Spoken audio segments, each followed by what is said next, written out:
Hi, my name is Luca. I'm a Customer Success Manager at Dankspert, and today I'm going to introduce you to CSRD and the process of Double Materiality Assessment, or DMA for short.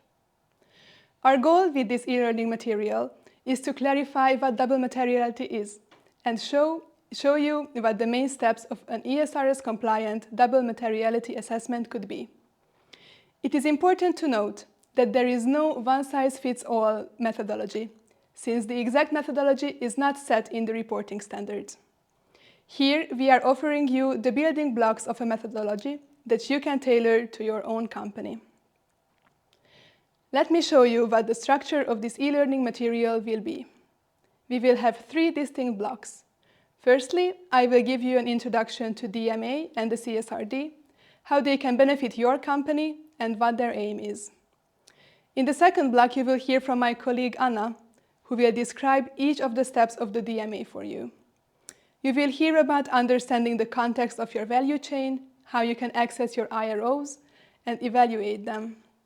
She will also go into how your GRI can be used in the CSRD reporting. I will then show you some best practice case studies of DMA with various methodologies from various sectors to showcase how many different approaches you can take to DMA. Lastly, my colleague Vojk will talk about the audit requirements related to CSRD disclosure and show some examples on how to prepare for the audit. We will now look at the legal basis of the DMA, namely the EU's CSRD and ESRS. The CSRD, or Corporate Sustainability Reporting Directive, is an EU law that modernizes and strengthens the rules concerning the social and environmental information that companies have to report on. It was developed so that investors and stakeholders can have access to relevant information and assess sustainability-related risks and opportunities associated with the specific company. It is being phased in through several years, with the first set of reports being published in 2025 on the financial year of 2024. The ESRS, or European Sustainability Reporting Standards, on the other hand, are developed by EFRAG to define the standards for CSRD reporting and disclosure requirements. The 12 standards can be divided into 2 cross-cutting and 12 topical standards, with the first group containing mandatory general information and the second more focused on specific topics. EFRAG is also going to publish sector-specific standards, as well as standards for SMEs. So, what is the DMA, and why does CSRD want companies to do double materiality analysis? DMA was developed to build a holistic view of the environment and social impacts of a company and its sustainability risks and opportunities. For this, the company needs to see their starting point, a snapshot of the current position.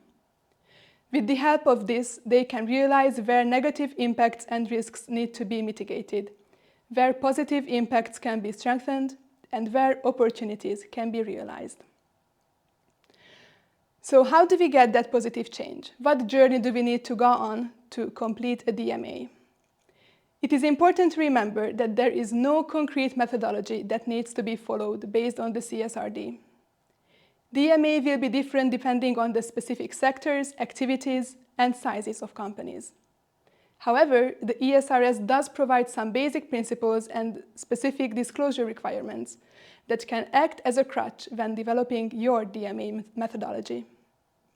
Materiality threshold will also be identified based on the specifics of the company and are not preset in the legislative text. It is also important to note that the DMA does not have to be built up from the ground up. Many previous sustainability-related reporting standards can be used. GRI materiality analysis done right, for instance, is a good starting point for the impact analysis.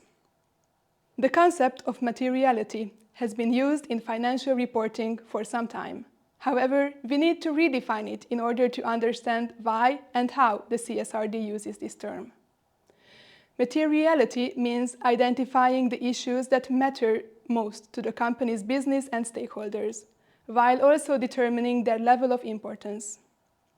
Through the focus on materiality, companies can identify which topics they need to report on, so that only those are included that have the most relevance for their activities.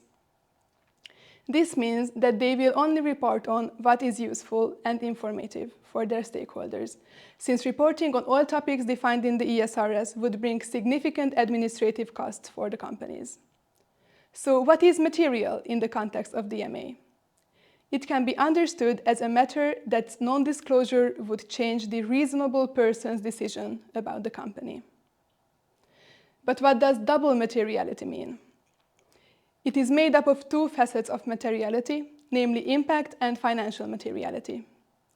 Under impact materiality, we mean sustainability-related impacts the company has on the world around it.